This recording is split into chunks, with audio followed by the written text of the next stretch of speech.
ગુજરાતમાં શિક્ષણની કથળતી સ્થિતિ પર આમ આદમી પાર્ટી અને કોંગ્રેસે ભાજપને ઘેરી છે અને આકરા પ્રહારો કર્યા છે કે ભારતીય જનતા પાર્ટી સરકારી સ્કૂલોને તાળા મારવાનું કામ કરી રહી છે અને પ્રાઇવેટાઇઝેશન વધારી રહી છે। ત્યારે અરવિંદ કેજરીવાલ એક ટ્વીટ કરે છે ગુજરાતની કથળતી સ્થિતિ પર। ત્યારે હર્ષ સંઘવીએ ટ્વીટને વખોડતા કહે છે કે ગુજરાતમાં આવી કોઈ પરિસ્થિતિ જ નથી।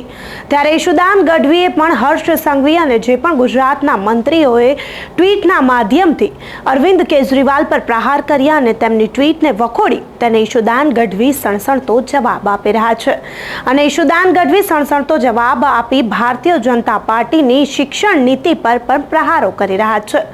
ભારતીય જનતા પાર્ટીની શિક્ષણ નીતિ પર પ્રહારો કરતા ઈશુદાન ગઢવીએ વધુમાં શું કહ્યું તે સાંભળીએ। અરવિંદ કેજરીવાલજીએ એક ટ્વીટ કર્યું કે એક ન્યૂઝ છપાયેલા હતા કે 157 સ્કૂલનો ધોરણ 10નું પરિણામ 0% બાળકોનું આવ્યું। એટલે કે ભાજપનું ગુજરાત મોડેલ એ ગુજરાતમાં અને આખા દેશમાં શિક્ષણ ક્ષેત્રે બંટાધાર કરી દીધું છે। તમે વિચાર કરો, ભાજપવાળા કૂદે છે કે અરવિંદ કેજરીવાલજી જે ટ્વીટ કર્યું છે 2 વર્ષ જૂનું છે। અરે ભાઈ, 2 વર્ષ જૂનું હોય કે 30 વર્ષ જૂનું હોય, તમારી જ સરકાર છે, તમારી જ સરકારમાં બંટાધાર થયું છે, તમારી જ સરકારમાં શિક્ષણની આ સ્થિતિ થઈ છે।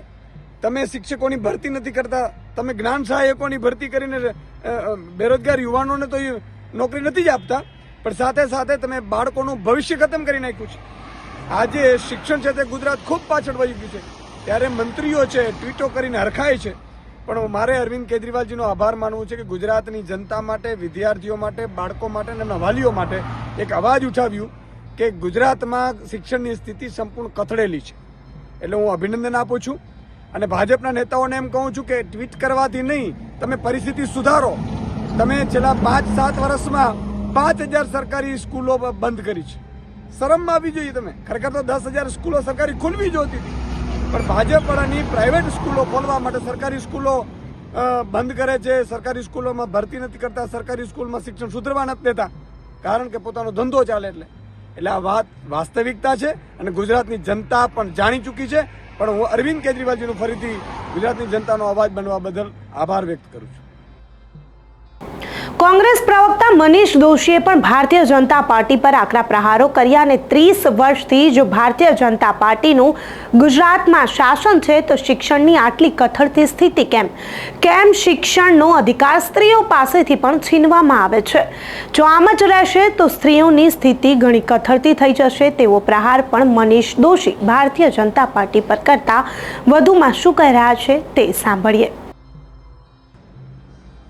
ગુજરાતમાં 30 વર્ષથી ભારતીય જનતા પાર્ટીના શાસનમાં શિક્ષણની સતત અધોગતિ થઈ રહી છે અને ખુદ સરકારના પોતાના ગુણોત્સવમાં સામે આવે, સરકારના રિપોર્ટમાં આવે, ભારત સરકારના અહેવાલમાં આવે, યુનિસેફના અહેવાલમાં આવે, 40,000 જેટલા શિક્ષકોની જગ્યા લાંબા સમયથી ગુજરાતમાં ખાલી।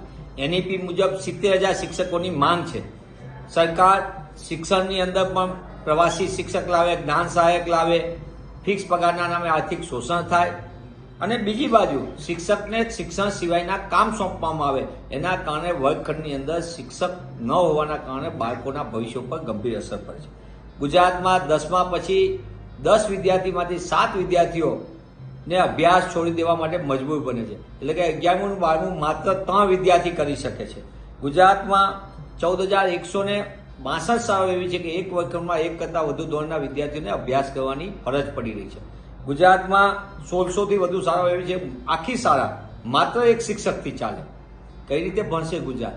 સરકાર વાતો તો કરે છે બધી કોમ્પ્યુટર ને ડિજિટલ ક્રાંતિની, પણ મોટા ભાગની શાળાઓની અંદર સરકારે લાંબા સમયથી કોમ્પ્યુટર શિક્ષકોની ભરતી જ નથી કરી। સરકારને ખરીદીમાં રસ છે, પણ કોમ્પ્યુટર વિષય ભણાવનાર શિક્ષક જ ન આપે તો કઈ રીતે ભણશે ગુજરાત? છેલ્લે ભાજપાનું જે મોડેલ છે એ શિક્ષક વિનાની શાળા, અને શાળા વિનાનું ગામ એ ભાજપાનું મોડેલ છે અને ગુજરાતમાં ભાજપાનો સરકારનો શિક્ષણ વિભાગ એ ભ્રષ્ટાચારનું એપી સેન્ટર છે અને એના કારણે જે ગુજરાત 1990 પહેલા સમગ્ર દેશની અંદર 9મા અને 11મા ક્રમાંકે હતું એ ગુજરાત આજે શિક્ષણમાં 19મા અને 21મા ક્રમાંકે ધકેલાઈ ગયું છે અને એની માટે કોઈ જવાબદાર તો ભાજપા સરકારની શિક્ષણ વિરોધી નીતિ છે. ગુજરાતની અંદર ગ્રામ્ય વિસ્તારની 5612 શાળાને ઓછી સંખ્યાના નામે અને શાળાઓને બીજાના લાભ માટે હોય એમ સરકારી શાળાઓને તાળા મારવાનું પાપ પણ ભાજપા સરકાર કરવા જઈ રહી છે, જેના કારણે ખાસ કરીને કન્યા શિક્ષણ ઉપર ગંભીર અસર પડશે. એ કોંગ્રેસની સરકારમાં કન્યાઓ માટે મફત શિક્ષણની જોગવાઈ કરવામાં હોય અને ગુજરાતની અંદર કન્યા શિક્ષણનો અધિકાર છીનવવાનું પાપ ભાજપ સરકાર કરે છે. એક તરફ કેન્દ્રની તત્કાલ ડોક્ટર મનમોહનસિંહની કોંગ્રેસની સરકાર યુપીએ ચેરપર્સન શ્રીમતી સોનિયા ગાંધીએ સમગ્ર દેશની અંદર 6 થી 14 વર્ષના બાળકને મફત શિક્ષણ મૂળભૂત અધિકાર આપ્યો.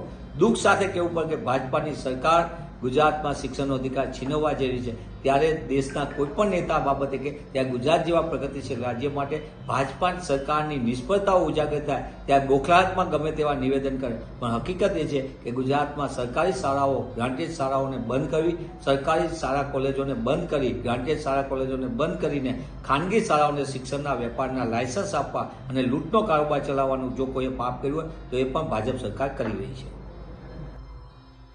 શું ખરેખર ભારતીય જનતા પાર્ટીએ ગુજરાતમાં 30 વર્ષના શાસનમાં શિક્ષણમાં કોઈ ગતિ નથી કરી અને શિક્ષણ નીતિમાં અનેક ભ્રષ્ટાચારો કર્યા છે? તમારું શું માનવું છે અમને કમેન્ટ કરી ચોક્કસથી જણાવજો તથા અમારી ચેનલ નિર્ભય ન્યૂઝને લાઇક, શેર અને સબસ્ક્રાઇબ કરવાનું ભૂલશો નહીં. આભાર.